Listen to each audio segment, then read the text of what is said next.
दोस्तों आज हम बात करने वाले हैं 17 दिसंबर 2022 के करंट अफेयर्स के बारे में। तो चलिए देखते हैं हमारी आज की पहली न्यूज़ किस चीज़ के बारे में है।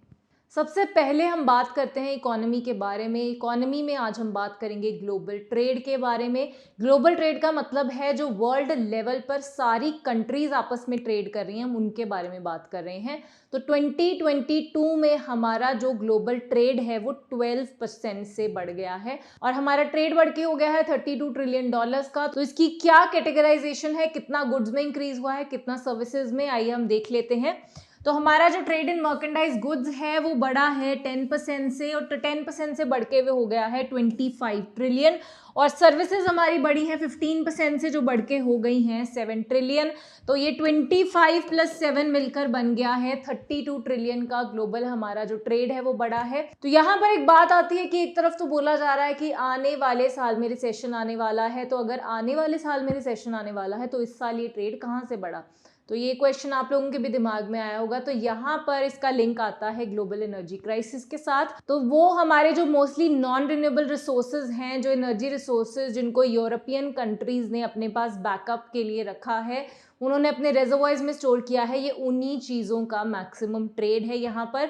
तो एशियन कंट्रीज, हमारी जो यूरोपियन कंट्रीज हैं, हमारा जो रशिया है, इन सब में जो ट्रेड का एक चेंज आया है, उस चेंज में जो ज़्यादा एनर्जी के ऑयल्स हैं जैसे नेचुरल ऑयल है, क्रूड ऑयल है, इन्हीं सब चीज़ों में इंक्रीज देखने को मिला है, जिसकी वजह से यहाँ पर हमें इंक्रीज ग्लोबल ट्रेड में भी देखने को मिल रहा है। तो आगे हम बात करते हैं कि एनर्जी डील के बारे में। जो डील हुई है G7 ग्रुप ऑफ कंट्रीज, उनके साथ 2 और कंट्रीज हैं, जो कंट्रीज हैं नॉर्वे एंड डेनमार्क। तो ये टोटल हो जाती हैं 9 कंट्रीज। ये 9 जो कंट्रीज हैं ये सारी की सारी डेवलप्ड कंट्रीज हैं। इन्होंने एग्रीमेंट किया है वियतनाम के साथ जो एक डेवलपिंग कंट्री है। तो यहाँ पर हमारे पास नाम आता है एक पार्टनरशिप का, जिसको हम बोलते हैं जस्ट एनर्जी ट्रांजिशन पार्टनरशिप। तो COP27 भी जो इस साल हुआ था उसमें भी इसका जिक्र हमें देखने को मिला था। तो इस पार्टनरशिप के अंडर जो रिच कंट्रीज हैं वो डेवलपिंग कंट्रीज को हेल्प कर रही हैं, उनके जो एनर्जी की प्रोडक्शन है वो नॉन रिन्यूएबल से रिन्यूएबल एनर्जी पर शिफ्ट करने के लिए। तो वियतनाम जो है वहां पर एनर्जी जनरेशन कोल से होती है। तो ये जो उनको दिया जाएगा पैसा, इस पैसे के अंडर वियतनाम फिर अपना ट्रांजिशन करेगा रिन्यूएबल रिसोर्सेज के ऊपर, क्योंकि वहां पर भी जो एमिशंस हैं, जो कार्बन एमिशंस होते हैं वो काफ़ी ज़्यादा हैं। तो हमारा जो ओवरऑल गोल है 1.5 डिग्री सेल्सियस अचीव करने का या 2 डिग्री सेल्सियस अचीव करने का, तो वो गोल के अंडर ये स्टेप यहाँ पर लिया जा रहा है। तो जस्ट एनर्जी ट्रांजिशन पार्टनरशिप आपके लिए बहुत इंपॉर्टेंट है एग्जाम पॉइंट ऑफ व्यू से। तो इससे पहले भी ऐसे 2 पार्टनरशिप्स हुए हैं। G7 कंट्रीज ने पहले साउथ अफ्रीकन नेशंस के साथ 1 साल पहले ऐसा ही एक पार्टनरशिप की थी, और अभी पिछले महीने ही इंडोनेशिया के साथ भी ऐसी ही एक पार्टनरशिप हुई है। तो यहाँ पर नेगोशिएशंस होती हैं डेवलपिंग एंड डेवलप्ड कंट्रीज के बीच में। तो आगे हम बात करते हैं इंडिया और नेपाल के एक जॉइंट मिलिट्री एक्सरसाइज के बारे में, जिसका नाम है सूर्य किरण, और उसकी अभी 16th एडिशन जो है वो चल रही है और ये हो रहा है 16 दिसंबर से लेके 29 दिसंबर तक ये होगा। तो दोस्तों इसको याद रखने के लिए कि यहाँ पर इस एक्सरसाइज में होता क्या है, तो जैसे आपको पता है इंडिया और नेपाल का जो एरिया है वहाँ पर मोस्टली हिमालयाज वाला रीजन आता है। तो इस एक्सरसाइज के अंडर उसी चीज़ को असेस किया जाता है, यही देखा जाता है कि कैसे हम जो हमारे फॉरेस्ट एरिया हैं उनमें से क्रॉस करके कैसे हम दुश्मन के ऊपर भारी पड़ सकते हैं, कैसे हम उस चीज़ के साथ लड़ सकते हैं। अगर हम स्नो वाले एरियाज़ में जा रहे हैं तो वहाँ पर हम कैसे अपनी रेजिलियंस बनाए रख सकते हैं। तो इन्हीं सब चीज़ों का यहाँ पर डिस्कशन होता है। और मैं आपको बताना चाहूँगी कि ये जो एक्सरसाइज है ये इंटरचेंजेबली होती है, 1 साल इंडिया में होती है, 1 साल नेपाल में होती है। तो इस साल अगर नेपाल में हुई है तो पिछले साल भी जायज़ है कि वो इंडिया में हुई होगी, और इंडिया में वो हुई थी उत्तराखंड में, और आने वाले साल में 2023 में वो फिर से इंडिया में ही होगी, लेकिन इस साल वो हो रही है नेपाल में। तो दोस्तों आगे हम बात करते हैं नमामि गंगे प्रोजेक्ट के बारे में, जिसे क्लीन गंगा प्रोजेक्ट भी बोला जा रहा है। तो ये जो प्रोजेक्ट है जिसको क्लीन गंगा प्रोजेक्ट भी बोला जाता है, तो ये प्रोजेक्ट शुरू हुआ था 2014 में, जब हमारे यहाँ पर बीजेपी की सरकार आई थी। तो हमारे प्राइम मिनिस्टर जी ने इस प्रोग्राम को लॉन्च किया था। इसमें 20,000 करोड़ का बजट एलोकेशन हुआ था। तो ये बेसिकली क्या है कि जो गंगा है हमारी, वो हमें पता है कि कितनी ज़्यादा ख़राब हो चुकी है, वहाँ पर कितना ज़्यादा उसमें पोल्यूशन हो चुका है, सॉइल पोल्यूशन है, वाटर पोल्यूशन है, हर तरह का पोल्यूशन हमें उसमें देखने को मिलता है। तो उसको साफ करने के लिए, रीजुविनेट करने के लिए ये प्रोग्राम को लॉन्च किया गया था।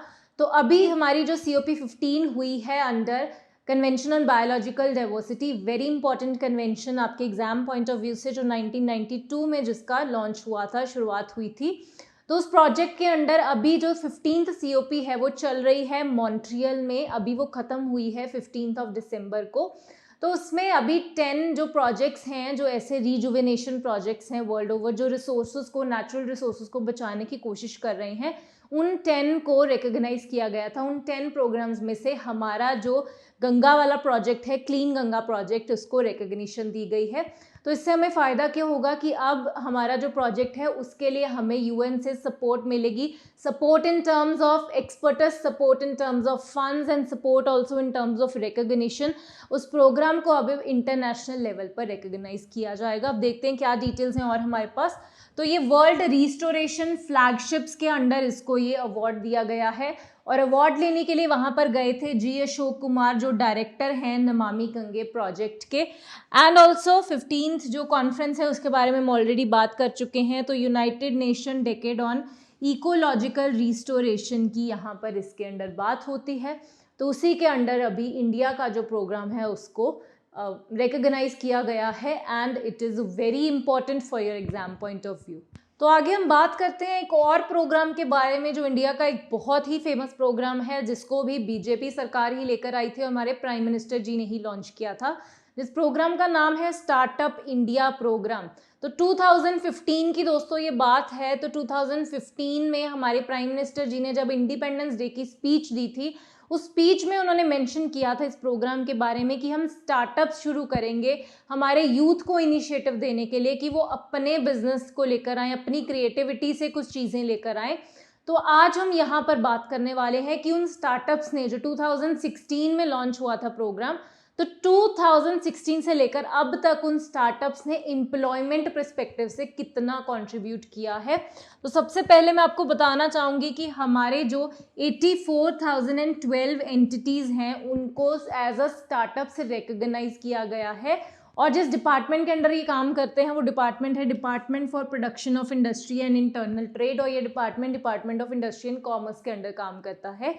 तो देख लेते हैं कि क्या फिगर्स है एम्प्लॉयमेंट की हमारे पास। तो 2016 में स्टार्टअप्स ने सिर्फ 10 जॉब्स क्रिएट की थी ऑल ओवर इंडिया, और यहाँ पर आप देखिए कि अगले ही साल जो हमारी फिगर है वो कितनी ज़्यादा बढ़ गई थी। 40,000 टाइम्स वो फिगर आगे हमें बढ़ी हुई दिख रही है।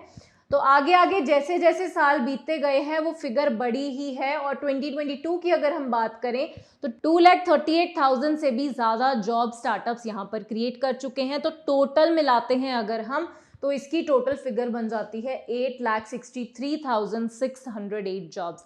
तो इतनी जॉब्स अब हम यहाँ पे बात कर रहे हैं, तो सिर्फ और सिर्फ 2022 में इतनी एक्स्ट्रा जॉब्स, ये वाली तो है ही है, ये एक्स्ट्रा में उन्होंने इतनी जॉब्स क्रिएट की हैं। तो बहुत अच्छा इनिशिएटिव है। यहाँ पर यंग लोग हम देखते भी हैं, अगर आप लिंक्डइन वगैरह पे जाएंगे तो आपको पता चलेगा कि every third company is a startup. चाहे वो 10 बंदे एम्प्लॉय कर रहे हैं, चाहे 15 कर रहे हैं, उनकी कई बार कोई फिजिकल एग्जिस्टेंस भी नहीं होती, कोई फर्म्स नहीं होती ऐसे, जो उनकी कोई बिल्डिंग्स नहीं होती, लेकिन वो ऑपरेट कर रही हैं, हमारी इकोनॉमी की GDP में कंट्रीब्यूट कर रही हैं, एम्प्लॉयमेंट में भी कंट्रीब्यूट कर रही हैं। आगे हम एक प्रोग्राम के बारे में बात कर रहे हैं जिसका नाम है Indian footwear and leather development program, जो पर्टिकुलरली इसी चीज के साथ डील करता है। ये जो प्रोग्राम है इसका अभी एक अप्रूवल आगे का साइन हुआ है, जो टाइम पीरियड है 2021 से लेके 2026 का। तो इससे पहले भी ये काम कर रहा था, लेकिन ये काम कर रहा था as Indian footwear leather and accessories program, लेकिन अब इसमें से एसेसरीज निकाल दिया है और फुटवेयर एंड लेदर दोनों ही बचे हैं।